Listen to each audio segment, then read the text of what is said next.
반갑습니다, 여러분. 인생기획 조력자 비비런덕입니다. 자, 오늘 제가 준비한 콘텐츠는 자기소개서와 관련된 부분입니다. 자기소개서를 써보신 분들이라면 잘 아실 겁니다. 여러분이 생각했던 것보다 훨씬 더 많은 시간이 투여된다는 거. 그리고 생각보다 내가 쓴 자기소개서는 굉장히 구리다는 거예요. 살아온 것은 20몇 년이지만 그 기업에 어울리는 사람이라는 인상을 심어주기 위한 경험들, 사실 너무 모자라다는 느낌도 조금은 들어요. 이렇게 생각해 보셔야 돼요.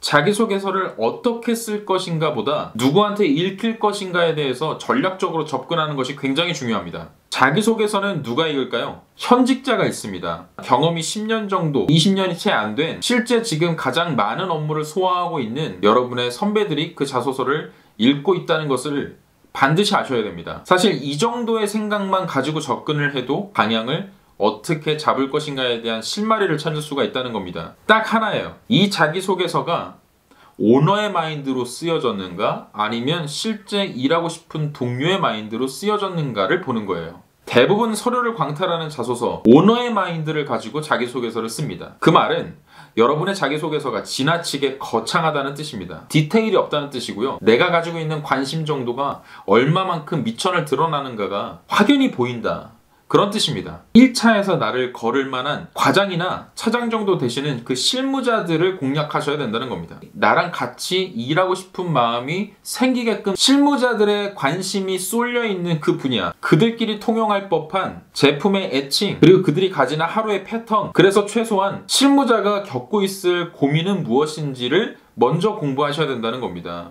그리고 그 고민의 흔적을 자기소개서에 녹이시면 되는 거예요. 서울 소재의 모 대학교 리크루팅 활동을 나간 적이 있어요. 우리 회사는 어떤 사람, 어떤 자기소개서를 뽑습니까? 라고 이제 물어봤더니 그때 인사 담당자가 해줬던 얘기가 굉장히 저한테는 한편으로는 충격이었습니다. 쓸데없는 내용은 제발 줄이시고요. 지루한 자기소개서는 바로 탈락하니까요. 일단 좀 재밌게 쓰세요. 재밌게 쓰라는 건 나만이 가진 경험을 쓰라는 거고요. 그 경험이 조금은 독특했으면 좋겠어요. 그러면서 한 가지 예를 들어주시는 거예요. 영업직을 지원했는데 그 영업직에 자기가 걸맞는 사람이라는 것을 언제 깨달았냐면 대학교 당시에 워킹홀리데이 갔던 경험을 썼더라는 거예요. 돈이 정말 궁했나 봐요. 그래서 욕심이 좀 났고 그 와중에서도 힘들다고 하는 일들을 좀 찾아다녔대요. 일당이 좀 센 거예요. 그래서 찾다 뭘 찾아 들어갔냐면 광산으로 갑니다. 광부 아르바이트를 한 거였어요. 그런데 보통 우리가 워킹홀리데이 하면 농장에서 감귤 밭이야 그러면 농장에서 이렇게 감귤 따면서 자연스럽게 외국어도 좀 습득을 하고 하는 그런 장면들을 상상을 하는데, 이 친구가 광부로 취업을 하고 나서 되게 아차 싶었대요. 왜? 광부는 마스크 쓰고 일해서 하루 종일 이야기할 시간이 없다는 거예요.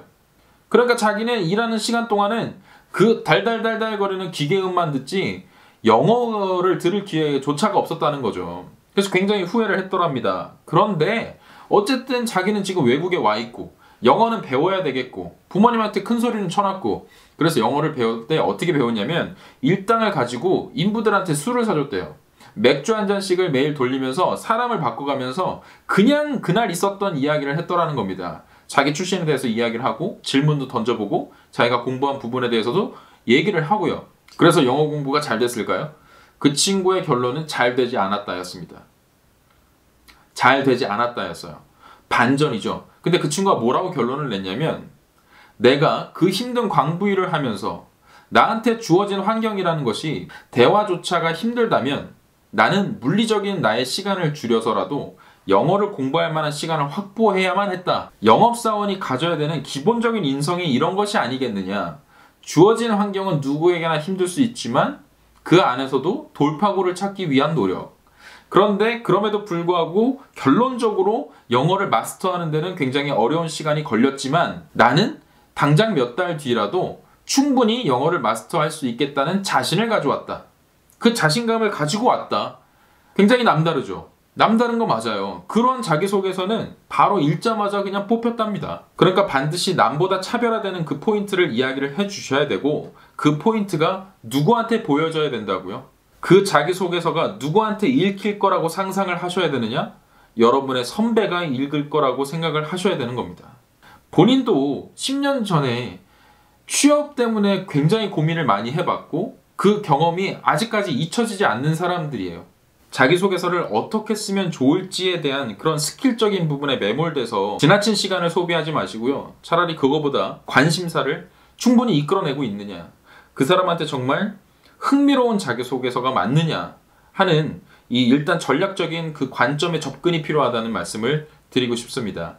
오늘 영상은 여기서 마치겠습니다.